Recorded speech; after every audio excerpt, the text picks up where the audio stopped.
Assalamualaikum warahmatullahi wabarakatuh. Perkenalkan, nama saya Lia Safitri. Saya mahasiswa Universitas Terbuka Bandung, semester 7, jurusan Sistem Informasi dengan NIM 0487910117. Pada video kali ini, saya akan menjelaskan hasil praktik pembuatan aplikasi cryptocurrency menggunakan Flutter dan API yang telah saya lakukan sebelumnya. Untuk langkah-langkahnya, yang pertama saya mempersiapkan aplikasi yang dibutuhkan. Yang pertama yaitu Flutter. Nah, Flutter ini sudah saya install pada laptop saya dan disimpan di sini ya. Di C, Flutter window, kemudian Flutter. Yang kedua adalah Android Studio. Nah, untuk Android Studio saya sudah menginstal pula.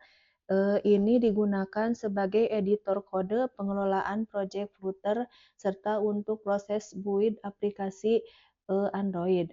Yang ketiga adalah Android SDK. Yang ketiga Android SDK ini diperlukan agar Flutter dapat melakukan kompilasi aplikasi Android. Kemudian yang selanjutnya adalah smartphone Android.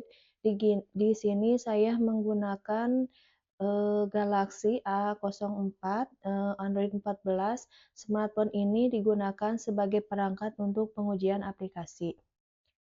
Yang selanjutnya, untuk memastikan Flutter berjalan dengan baik, sebelum membuat aplikasi, saya melakukan pengecekan instalasi Flutter menggunakan command prompt, CMD ya.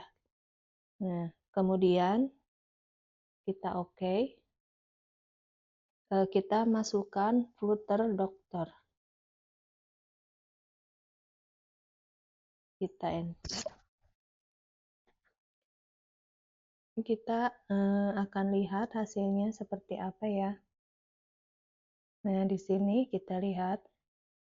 Nah, ini sudah mulai berjalan. Nah, di sini terlihat bahwa Android SDK-nya versinya 36.1 dan 0. Hasil dari pengecekan Flutter menunjukkan bahwa Flutter terinstall dengan baik, Android SDK terdeteksi, perangkat Android berhasil terdeteksi, seluruh lisensi Android telah diterima. Kemudian yang ketiga, kita close saja dulu. Kita akan buka Android Studio yang telah kita install sebelumnya.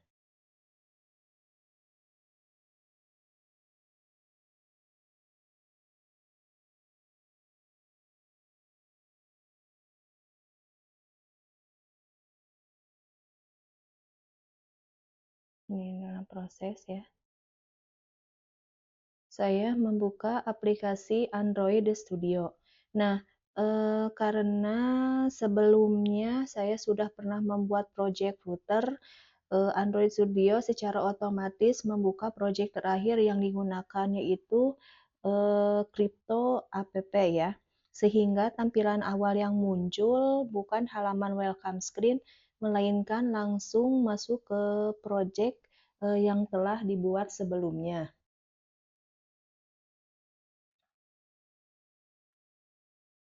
Kemudian untuk langkah selanjutnya kita bisa lihat ya di sini beberapa folder yang terlihat dari Crypto AP ini. Yang pertama ada Android, yang kedua ada lib, ada tes, ada ini ya pubspec, titik YAML dan log. Fungsi dari folder ini yaitu yang ini Android berfungsi untuk konfigurasi Android, yang lib berfungsi untuk menyimpan source kode aplikasi, yang ketiga tes yaitu untuk pengujian aplikasi, dan yang ini digunakan untuk konfigurasi ya. Kemudian kita akan menambahkan HTTP-nya. Untuk data cryptocurrency dari internet, saya menambahkan HTTP pada file ini ya. Nah, kemudian kita scroll ke atas. Nah, di sini saya menambahkan ini ya. Nah, kemudian eh, kemudian kita akan menjalankan footer PubGet-nya. Kita klik.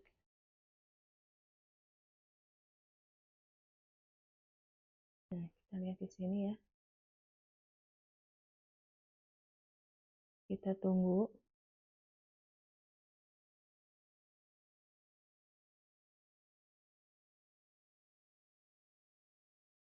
Ini masih menganalisis ya.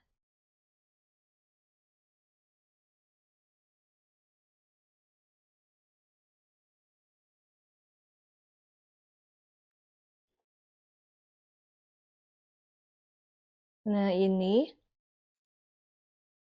hasilnya kita lihat seperti ini, ada God dependencies ya. Ini berarti bahwa Pkik berhasil diinstal.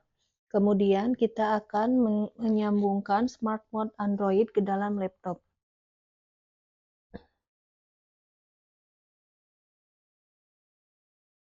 Kita akan menyetingnya dulu ya, mengaktifkan developer option, mengaktifkan USB debugging, dan menghubungkan perangkat ke laptop.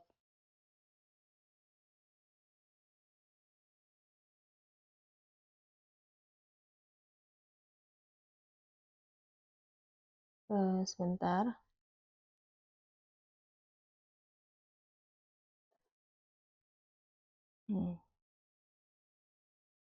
Kita bisa lihat di sininya.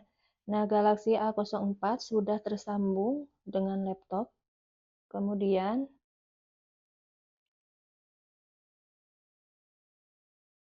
kita bisa memilihnya. Kita bisa melihat ini ya pada bagian aplikasi untuk menampilkan perangkat mobilenya. Yang ke langkah selanjutnya yaitu membuka folder lib dan file main.dart. Ini ya. Nah, kita lihat di sini. Ini juga sudah saya tuliskan sebelumnya ya. Nah, pada lib main.dart ini kode utama aplikasi kripto merupakan source kode utama aplikasi kripto app. Pada file tersebut telah ditambahkan, kita bisa lihat pada baris pertama, ini untuk mengakses data cryptocurrency melalui API ya. Nah ini. Kemudian kita akan coba menjalankan aplikasi dengan menggunakan tombol run ini ya. Kemudian menjalankan prosesnya. Kita akan lihat. Nah, ini sedang proses. Ini sudah terbaca ya. Ini merupakan smartphone yang digunakan.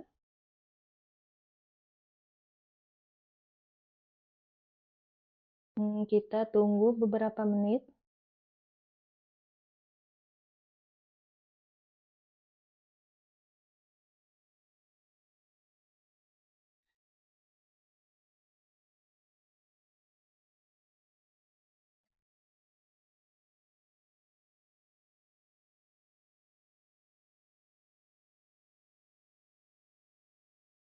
Nah, dari hasil praktek yang saya sudah lakukan beberapa kali, kemudian melakukan pengecekan Flutter SDK, Android SDK, dan smartphone Android, terdeteksi dengan baik, namun spesifikasi laptop yang saya gunakan, hanya memiliki RAM 4 GB.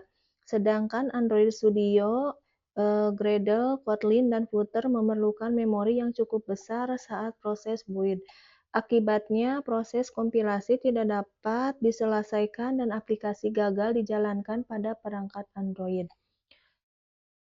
Baiklah, mungkin itu saja yang dapat saya sampaikan. Kesimpulannya dari hasil praktikum yang telah saya lakukan, eee, dapat saya simpulkan bahwa proses pembuatan project router, penambahan HTTP, penghubungan perangkat Android, dan penulisan source kode berhasil dilakukan.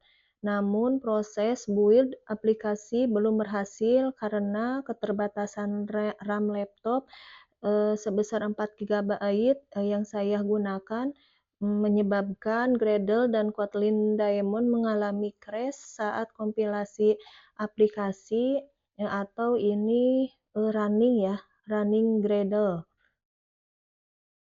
Nah, baiklah, mungkin itu saja yang dapat saya sampaikan untuk tugas 3, mata kuliah pemrograman berbasis bergerak. Saya tutup dengan wabillahi taufiq wal hidayah. Wassalamualaikum warahmatullahi wabarakatuh.